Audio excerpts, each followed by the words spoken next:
చూడండి ఒకసారి ఏ విధంగా ఇవాళ రాష్ట్రంలో ఏ రకంగా మద్యాన్ని అమ్ముతున్నారు షాపుల దగ్గర అనే విషయాన్ని ఎవరిక్కడ లేరా?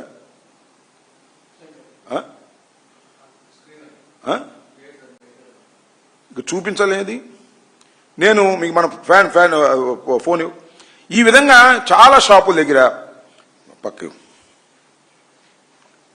చాలా షాపుల దగ్గర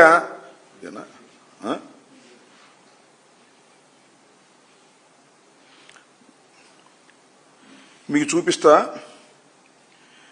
భీమిల్లో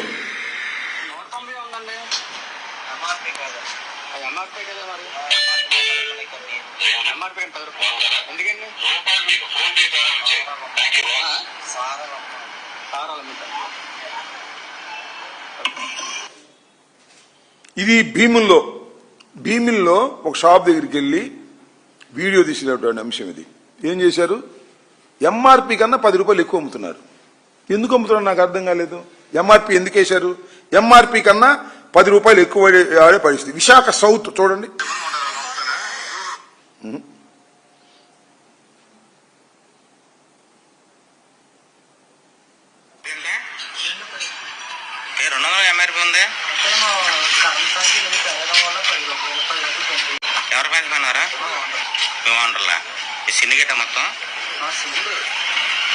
కరెంట్ ఛార్జీలు పెరగటం వల్ల బాటిల్ మీద 10 రూపాయలు పెంచారంట. ఆయన చెబుతున్నాడు కుర్రోడు పాప మాకేం తెలుసు, ఏమైనా మా ఓనర్ పెంచమన్నాడు అంటాడు. ఏలూరు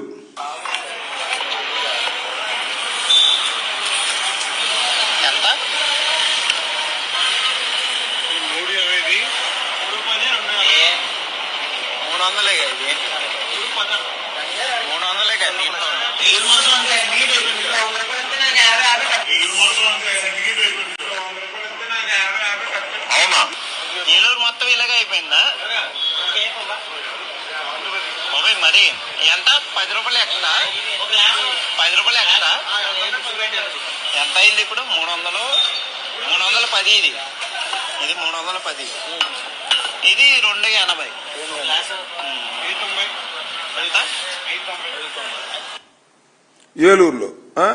ఏలూరులో మొత్తం సిండికేట్ అయిపోయారంట. సిండికేట్ అయిపోయి పెంచేశారంట. ఎక్కడ పోతున్నాయి ఈ డబ్బులేని నాకు అర్థం కాలేదు. భీమిలి, భీమవరం మీరు 210 చెప్తే ఎలాగండి? అందరికీ ఎలాగ అమ్మేస్తారండి? 210 200 కదా మీకు అమ్మవలసింది. 200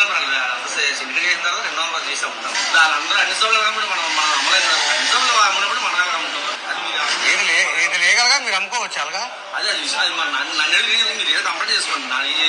మీరు 210 కదా తీసుకుంటారు? తగ్గిస్తారు కదా అదే 210 210 అండి.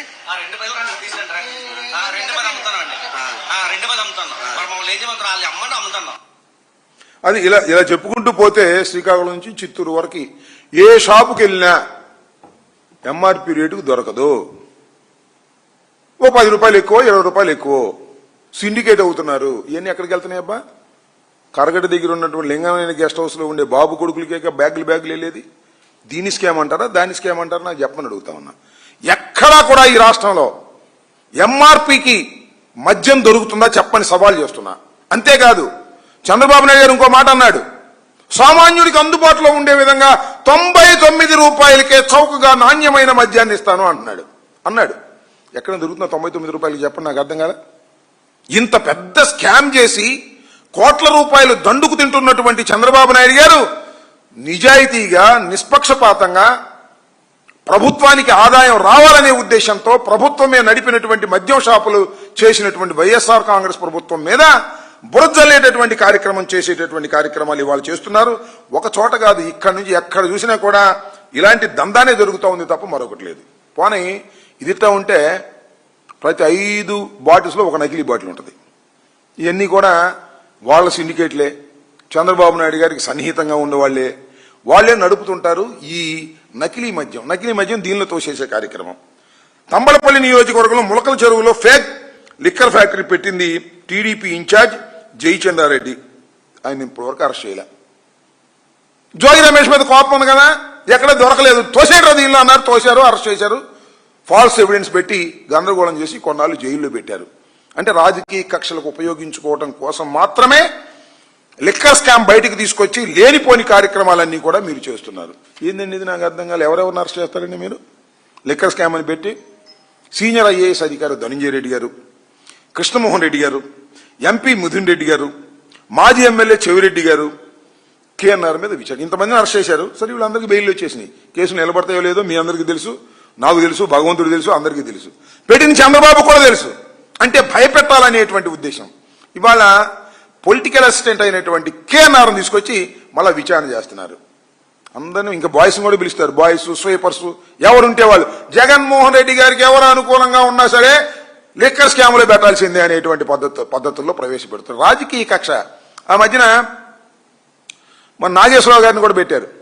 సరే ఆయన కోర్టుకు వెళ్ళాడు అనుకో, దానిలో మళ్ళీ నాది కూడా రాశారు. లిక్కర్ ట్రాన్స్పోర్ట్ లో అంబటి హస్తం అని రాశారు. నేను జైల్లో ఉండగా ఎవరు దొరికిదాన్ని పెట్టేయండి రా మీ దుంపదేగా లోపల ఈ లిక్కర్ స్కామ్ లో. ఆ స్కామ్ లేదు, ఏమి లేదు, సృష్టించి దాని మీద పెట్టేటటువంటి కార్యక్రమాలు ఇవాళ మీరు చేస్తున్నారు. ఏ